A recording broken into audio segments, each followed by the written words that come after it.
கொடியுடைய நீளமும் அகலமும் 2:3 என்ற விகிதத்துல இருக்கும். அதாவது நீளம் 2 மீட்டர் இருந்தா அகலம் 3 மீட்டர் இருக்கும். புரிஞ்சுதா?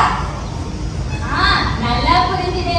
நீளம் 2 இன்ச்சு இருந்தா அகலம் 3 இன்ச்சு இருக்கும். அவ்வளவுதானே? மாணவிகளை நீங்க புத்திருக்கின்ற கொடியிலேயே செக் பண்ணிக்கணும். அடுத்ததா இதுல எத்தனை கலர் இருக்கும்? இது தெரிஞ்ச விஷயம் தானே.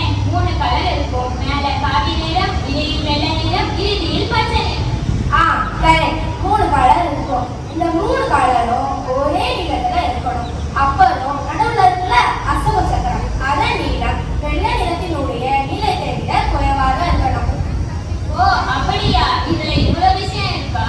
அது மட்டுமா, இந்த அசோக சக்கரத்தின் நடுவில் இருக்கின்ற கோடுகளின் எண்ணிக்கை எத்தனை தெரியுமா? தெரியாதே. மாணவிகளே, உங்களுக்கு தெரியுமா? எத்தனை?